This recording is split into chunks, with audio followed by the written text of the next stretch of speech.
give you that background because I was very interested in what was going on. Now, although a lawyer, I will try to speak in language that non-lawyers will understand.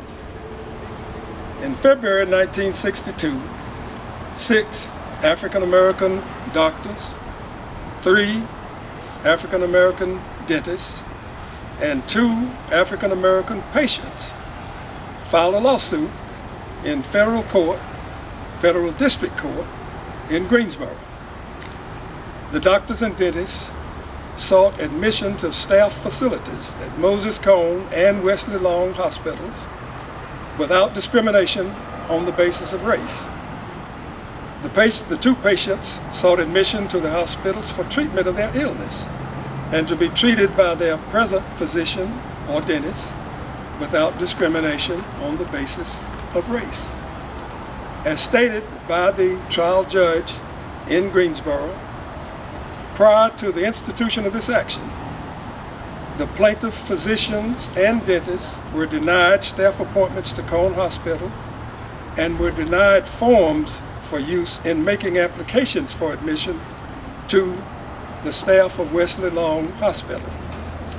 As a matter of policy, neither hospital grants staff privileges to Negro physicians or dentists. That's what they called us in those days, by the way. And the courts use that all of the time. Negro patients are admitted to Cone Hospital on a limited basis and on terms and conditions different from the admission of white patients. Wesley Long Hospital denies admission to all Negro patients. By the policy of excluding Negro physicians and dentists, Negro patients admitted to Cone Hospital are denied the privilege of being treated by their own physician and dentist. The trial court continued. It has been clearly established that both defendant hospitals are pursuing racially discriminatory practices by barring Negro physicians and dentists from admissions to their staff privileges,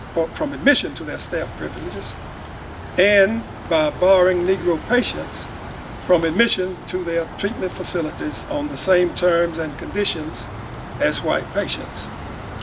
The defendants do not contend otherwise, and their defense has been confined to a showing that neither hospital is a governmental instrumentality, and that any discrimination practices constitute private conduct which is not inhibited by the Constitution of the United States.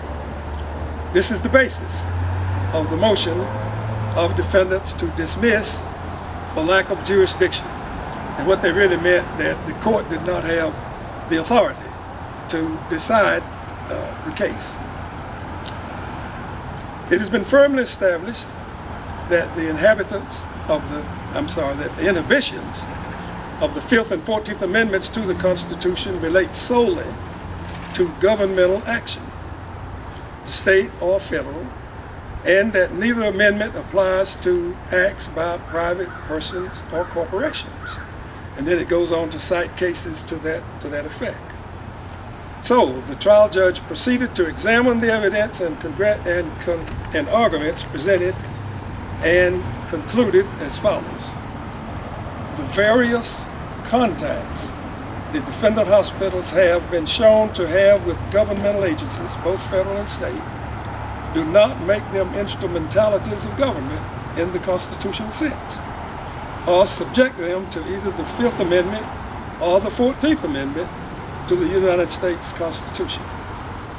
Accordingly, the lawsuit was dismissed. Now let me explain something. On appeal to the Fourth Circuit, and by the way, at the trial court, the Attorney General of the United States entered the case on the side of the plaintiffs. It helps when the government is on your side, especially when the case involves a federal statute, here, the Hill-Burton Act. Among other things, the Fourth Circuit judges noted And by the way, it was a long time before they made their decision. They really looked into it carefully, called all of the judges on that circuit together to look at the case and so forth. And finally the case was decided, reversed of course, and but there were two dissenters even on the Fourth Circuit. But the majority in the Fourth Circuit noted by far the most significant contact of these two hospitals is their participation in the federally assisted Hill-Burton hospital system. As a result of their involvement in the Hill-Burton hospital construction program, hospitals have received large amounts of public funds paid by the United States to the state of North Carolina, and in turn by North Carolina through its treasurer to the hospitals.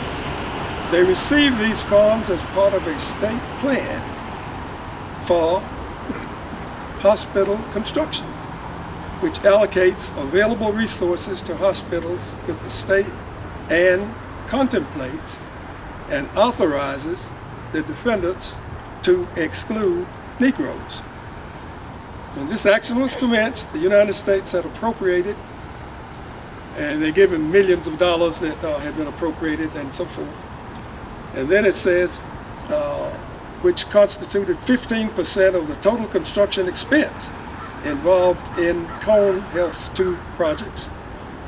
And Wesley Long had received most of the funds appropriated to it, which constituted about 50% of the total cost in three projects. And these appropriations, and we're getting close to the end, and these appropriations, for the most part, were after the Supreme Court's landmark decisions in Brown v. Board of Education. And this is the court talking, the Fourth Circuit, and suggesting to me that after that, I'm surprised that you would do that, okay? And I'll leave it at that. That's a little of my interpretation. All right, and it goes on to say the allocation of federal funds among the states is determined by a mathematical formula based on population and per capita income and the federal cost and so forth, and it goes into much detail to show how the federal government and the state government were involved in the money that was given to the various hospitals. And I'll conclude with this: where a separate but equal plan is in operation, the individual applicant for aid need not give any assurance that it will not discriminate, and in fact may expressly indicate on its application form, as did each of the defendant hospitals, that certain persons in this area will be denied admission to the proposed facilities as patients because of race, creed, or color. The arrangement to extend aid is formally concluded by a memorandum of agreement signed by representatives of the applicant, the state agency, and the Surgeon General. Well, bottom line, the Fourth Circuit opinion commended, I should say that, the trial court for earnestly seeking, quote, to make a reasonable analysis.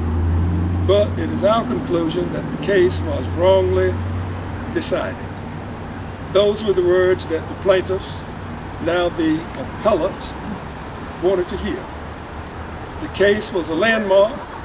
I'm happy to be here to see the historical marker in place. I hope that everyone here also rejoices.